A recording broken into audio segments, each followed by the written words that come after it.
This house is mine. I live here with my parents. If you don't like it, then leave. What? The moment my dream home, a newly built single-family house, was completed, Bob said that to me. I unexpectedly shouted in disbelief and froze. However, he didn't seem to be joking. He seemed serious about it. Thinking it was pointless to argue, I whispered in resignation. All right, I'll go. But before you leave, do me a favor. It seemed like Bob had been waiting for me to say that, as he promptly handed me a divorce attorney's business card. Always so careless, yet so well prepared at a time like this. I later reported Bob's actions to my parents. My mother was at a loss for words, and my father was furious. He'll get what's coming to him. It'll be all right. But contrary to my parents' reactions, I couldn't help but smile. My name is Catherine Smith, 28 years old. I now live in an apartment in a small town in Nebraska after leaving my parents' house, and run a nail salon there. I'm also married. I met my husband, Bob, through a friend about 4 years ago. My first impression of Bob was that he seemed very kind. Not exactly a heartthrob, but he didn't gamble, smoke, and only drank moderately. He seemed like the ideal husband. Moreover, like me, he was an only child and appeared to value his family a lot. We connected on that. We believed we could both cherish each other's families. He was different from anyone else I'd ever dated. Yet, I had no reservations about our future and our relationship went smoothly. 2 years into dating, following Bob's proposal, we started living together. The new place was the apartment I had been staying in, which also served as my workplace. Thinking it was more feasible for Bob to move into my place rather than relocating to his parental house, I suggested it. Bob agreed, and our new life began. However, living together, I learned so much about him. Bob was extremely disorganized. He would leave his clothes lying around after taking them off. If they stayed there for 3 days, I'd inevitably feel the urge to do something about it. Aren't you going to wash these? However, whenever I asked, he would respond. I've only worn them like 10 times, they don't need washing. Maybe once or twice is understandable. But clothes left for days and worn 10 times without washing? They're bound to get dirty and probably smell. Even with spare toothbrushes available, he wouldn't change his until I did it for him. He would use the same unwashed towel repeatedly because it was his favorite. I'm not obsessive about cleanliness, but these habits started to get to me. When I brought them up, he'd say, "My mom used to do it. If it bothers you, Catherine, why don't you do it?" Despite my initial patience, I eventually started hand-washing his clothes and buying matching towels to maintain a proper living environment. Yet, his inherent untidiness never changed. Because I work from home, I'd always inform Bob when I had clients. Still, with his hair a mess, Bob would wander into the room I used as a salon, asking, "Catherine, what do we have for lunch?" I felt so embarrassed in front of my clients. Though Bob wanted to avoid working on weekends, some clients can only come on Saturdays and Sundays. No matter how much I appealed to him, he wouldn't change. Bob was both messy and insensitive. I took it upon myself to teach him, step by step, what he shouldn't do. But occasionally, I'd sigh, wondering why I had to go to such lengths for him. Perhaps his family environment played a part. His parents live in a detached house within walking distance from ours. After getting married, we visited his parents' house and sometimes stayed overnight. Spending time with them, I realized that Bob's father had a personality identical to Bob's. Whenever we visited, clothes were strewn around, and his golf gear, a favorite hobby of his, was everywhere. I've nearly tripped over his clubs more than once or twice. And on top of being messy, he was even more insensitive than Bob. Even when he knew I was in the bathroom, he would still enter the changing room. "Hey! Catherine's in the bathroom right now, isn't she?" Even when his wife scolded him, he didn't seem to understand. Why's it an issue? I'm not going into the bathroom. I couldn't help but chuckle at his remarks. Doesn't he consider that there might be underwear lying around or that we could unexpectedly bump into each other? While I wanted to strongly express my discomfort, I couldn't refuse to visit or avoid the in-laws. Many of my friends also had complaints about their husbands or in-laws. While thinking this is just how things are, in the end, all I could do was bear it.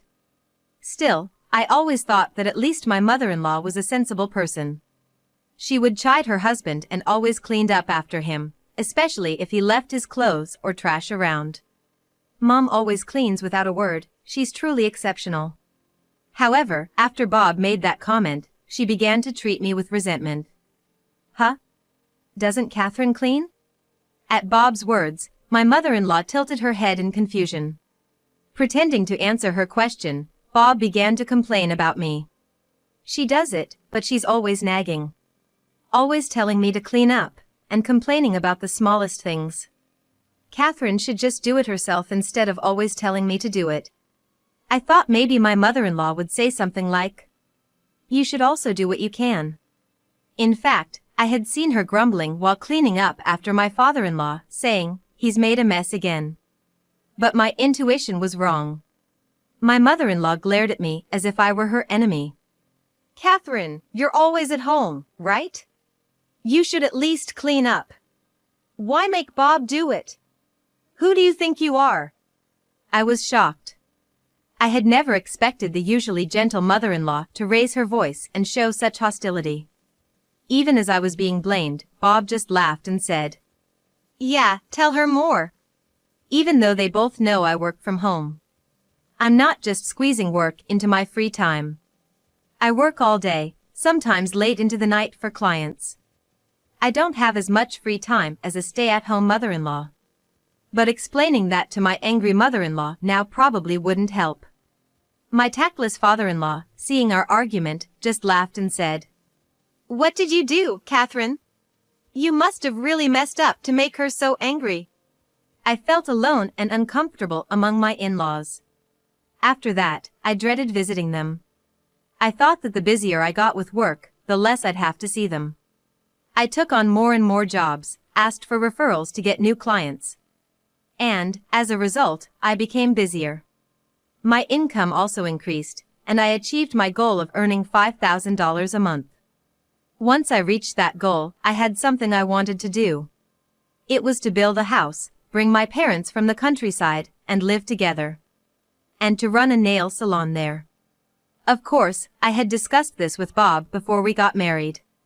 If things go well with work, I want to build a house, bring my parents from the countryside, and live together. Next to the house, I want to create a small salon and work there. Family is important. I think that's a good idea. I'll support you. His agreement was a significant reason we decided to get married. And the day when that dream would come true arrived. I suggested to Bob that we build our dream home. He agreed, and we soon began checking out model homes and comparing mortgage options. We finally settled on a bank for our mortgage and a construction company. The mortgage was going to be in Bob's name. I had wanted to put it in my name, but being self-employed, I couldn't get the amount we needed on my own. But with Bob being a salaried employee, it wasn't an issue. The repayments wouldn't be too burdensome, especially since my parents planned to help, so it wouldn't be a full loan. We had savings. Of course, I intended to work even harder in my new nail salon, and if I dedicated that to living expenses, we'd have more than enough. We found the land, and construction began. All that remained was to move in once it was done. A few months later, we had a walkthrough of our finished home. I was moved by the scent of the new home and the new construction. The dream nail salon was also completed next to our home with a separate entrance. This way, both family and clients' privacy would be maintained. I would have liked to make it even cuter, but Bob had objected. We can't spend all our money just on that. While I had other dreams, I had to be realistic. It was a very small salon, but I was satisfied. All that was left was to hand over the house, wait for moving day, and then call my parents. I was excited and looking forward to our new life. But then Bob dropped a bombshell. "Nice house. Glad it's done. Good job, Catherine. Good job? We're not done yet. We still have to move and handle other arrangements. Wondering what he was getting at, I laughed it off. But rather than smiling, Bob had a smug look on his face. My smile faded at his expression. Good job indeed. I don't need you anymore. This is my house. I'm gonna live here with my parents. If you don't like it, leave. What? I blurted out in disbelief, frozen in shock. But Bob didn't seem to be joking. He seemed to genuinely mean it. What are you talking about? What do you mean? I mean exactly what I said. This house is for our family. You don't like my parents, so it's probably better if you're not here, right? Don't joke with me. I've always said my dream was to live with my parents, remember? I shouted at Bob. Yeah. That's why I called them. My parents, you know? I was speechless. I never imagined Bob would do something like this. I thought he was a family-oriented person when we married, but I was mistaken. Bob wasn't family-oriented, he was just a child who never grew up and separated from his parents. Our family home is old, right? It needs to be rebuilt soon, and this place was ready just in time. I want to live here with them. It's funny, don't you think, to live with your parents instead of mine? I glared at Bob, who looked smug. And then he said as if it was already decided. My parents already know, and they're coming today to see our new home. So, Catherine, what are you gonna do? Bob grinned, as if he wanted to force me to leave. Then I'll leave. Yeah, that's what I thought. And while you're at it, take care of this too. And as soon as Bob heard my words, he quickly handed me a business card of a divorce lawyer. How could he be so organized only at a time like this? I took them, shaking with anger. My mom told me it'd be better to break up with someone like you, who always nags me. It's a hassle, so don't cry, okay? I held back my tears, not wanting to give him the satisfaction. If I cried now, it would be like admitting defeat. But leaving wasn't defeat. I couldn't bear the thought of living with them. On my way back to my apartment, I called my parents to tell them we wouldn't be moving. Confused by the situation, they immediately came from the countryside. You can't just tell us it's cancelled over the phone. Explain properly. Catherine, what happened? Where's Bob? I realized he hadn't come back. He's probably at his parents', preparing to move in. I was fuming and told my parents everything. My mom was speechless. My dad was livid and wanted to confront Bob and his family, but I stopped him. I'm sure he'll get his comeuppance. So it's fine. Confused by my words, my parents tilted their heads. I was too upset and frustrated to explain when I was kicked out. But Bob forgot something crucial. Surely he would contact me soon, realizing his mistake. With that thought, I continued my usual routine. A week later, as expected, I received a call from Bob. I answered, feeling a bit smug. Hello? Catherine! Something's wrong. The bank keeps calling me. Bob sounded panicked. Listening calmly, I responded. So? I don't have enough money, so I can't transfer it to the contractors. At this rate, I can't even take possession of the house. I've already hired the movers. What am I gonna do? Feeling satisfied that things were going as I'd planned, I laughed at the flustered Bob. He's probably panicking right now, wondering what to do next. I could almost picture the desperation in his tearful voice. So? I'm a stranger now, so it's none of my business. But you said you wanted to build that house. Who was it that kicked me out of that house again? Bob, sounding more pathetic by the second, started mumbling apologies and making excuses. But no apology could make me forgive him. Bob hadn't just taken my home, he'd stolen my dream. You should consult with the bank or the contractors on what to do next. I told him curtly and hung up the phone. He tried calling several times after that, but I was about to see a client. I turned off my phone and got to work. The reason he couldn't take possession of the house was simple: he didn't have enough money in the account. Today, the mortgage was supposed to be executed. Combining that with the balance, the money should have been transferred to the real estate agency. But without the necessary balance, the transfer couldn't have been made. Originally, my parents were gonna gift me $100,000 for the house. Without that entire amount, of course he couldn't make the transfer. Bob probably forgot about my parents' assistance. After seeing my clients, while I was cleaning up, I heard the door to the apartment open. Bob stormed in, his face red with anger. "What's going on? You said everything was taken care of. Explain yourself." I decided to let him in on the situation. And he instantly went pale. "Please, let's pretend the divorce never happened and ask your father for the money." He got down on his knees, begging. "Who's the one that kicked me out of that house? Why would I help you now?" "But that house has your salon in it. Didn't you always dream of that?" "I don't need such a tiny shack anymore." My words left Bob in despair. And there he was, apologizing over and over, tears and snot streaming down his face. But looking at Bob in that state, I felt no sympathy whatsoever.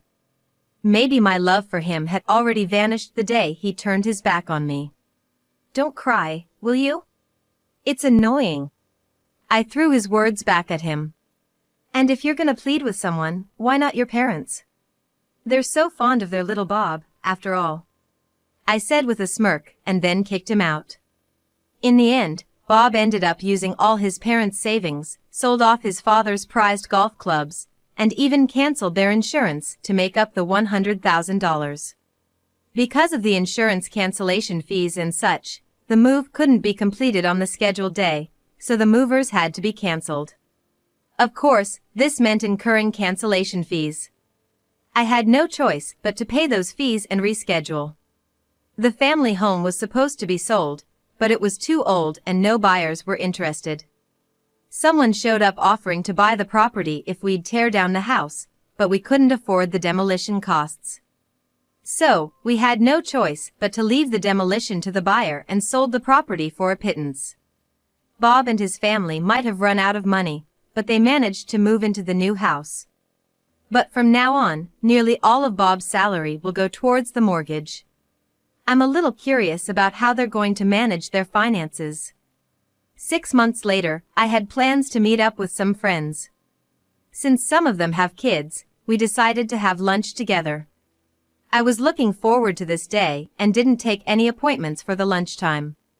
The friend who introduced me to Bob was there, and since everyone knew about our divorce, Bob wasn't present. However, Bob was the hot topic of conversation. Speaking of which, I heard Bob's mom is hospitalized due to an injury. Really? Yeah. She slipped on clothes Bob left lying around and fell awkwardly, fracturing her pelvis. I couldn't help but smirk, thinking about their new house getting messy because Bob can't clean up after himself. One friend, curious about another source of information, asked, "How did you find out?" "He contacted me a few days ago asking to borrow money. They don't have insurance, and they need money for medical and living expenses. Considering everything with Catherine and expecting he'd ask again, I've decided to cut ties and deleted his contact." Praising the friend's wise decision, I added, "That's the right call. Nothing good comes from associating with him." And we all laughed. After taking a short break and returning home, I noticed a new booking. I had some time before my next appointment, so I responded immediately. I need to make as much as I can now. But to my surprise, the person who showed up was Bob. "What are you doing here?" "What do you mean? I made an appointment. I want you to do my nails." He grinned sheepishly. I stopped him from entering without hesitation. Bob had always dismissed the idea of men getting manicures as too bothersome or unmanly. But nowadays, even men get manicures. He used to mock it, so what changed his mind? "Really? Aren't you here to borrow money?" When I said that, Bob's eyes widened. It seems I hit the nail on the head. "If you know, then it makes things easier. Please, I don't need the manicure. I don't even need to come inside. Just lend me $1,000. I sighed deeply. Bob continued with his sob story, trying desperately to evoke sympathy. I never really wanted to break up. Ever since you left, it's been one disaster after another. I've come to realize just how important you were to me. It's not too late. Can't we get back together? I'm sure both of my parents would welcome you back with open arms. The look on his face as he said that, with tearful eyes shining, was like something out of a soap opera. I sighed heavily at the sight of him. To begin with, I have no intention of getting back with you, and I wouldn't want to live with those people no matter what. If you want to change your life, you need to start by cleaning up your messy lifestyle. It's because of your carelessness, leaving clothes all over the place, that your mother got hurt. How did you? By the way, it's about time. Today's appointment fee is $30. Once you pay that, please leave. I said, glancing at the clock. Bob was dumbfounded. You didn't even let me in the house. We just talked at the door, and I didn't get anything done. Why do I have to pay? His face turned red, yelling at me. You made a salon appointment for the $30 manicure service. You decided not to get it because you wanted to talk, right? I shot back at him. Bob was speechless. I told him, if you can't pay, promise you'll never contact me again. Bob clenched his fists. Just then. Catherine? Is there a problem? Emerging from the living room was my boyfriend, Jason, who was introduced to me by a regular client's son after learning about my divorce. Yes, but he's leaving now.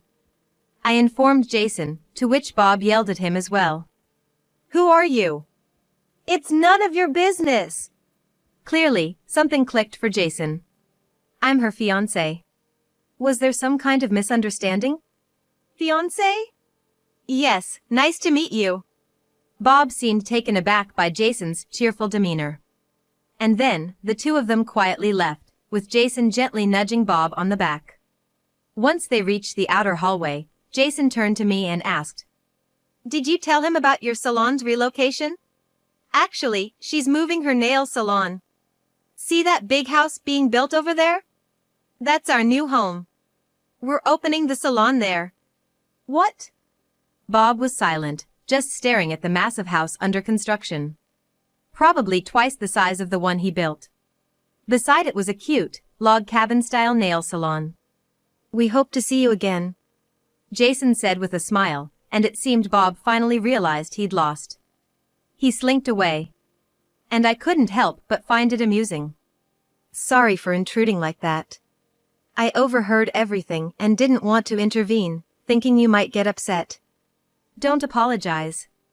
Your timing was perfect. That's a relief. I watched Bob hurry away and shared a laugh with Jason. Then the two of us headed back into the apartment building.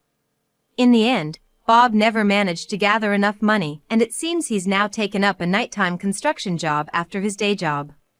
But, if I recall, Bob's company had a strict no-side job policy. Regardless, I can't help but shake my head at Bob's reckless choices. He could have revised his mortgage repayments or considered other alternatives. But he never did anything before, so maybe he never thought of it. It's probably only a matter of time before his workplace finds out about his second job. I heard that his father-in-law has been working at a supermarket. A friend saw him and let me know. Bob always seems to rely on his parents. But it's also the parents who raised such a child. Life's tough, but I hope they do their best. Bob's mother has been having difficulties moving due to numbness from the after effects of a pelvic fracture. I do feel a bit sorry for her, given she's always taken on all the household chores by herself. Because of her limited mobility, there's a rumor that their new home is starting to look a bit like a hoarder's place. The small shed that was supposed to be my nail salon is already filled with junk. It seems items are even overflowing from there. It appears they had to keep all the junk from demolishing their old home, but maybe they didn't have the money to dispose of it. It doesn't seem like a bright future awaits careless Bob and his family. After all that, I ended up marrying Jason. We built our new home, where my parents also live with us. And I finally relocated and opened the nail salon I'd always dreamed of. The former customer, now my mother-in-law, who lives nearby, has been introducing friends, so business is going well. Furthermore, Jason's younger sister told me she looks up to me and wants to be a nail technician. Surrounded by a lovely family and having achieved my dream, I feel so blessed. I'm determined to keep striving for happiness in the future.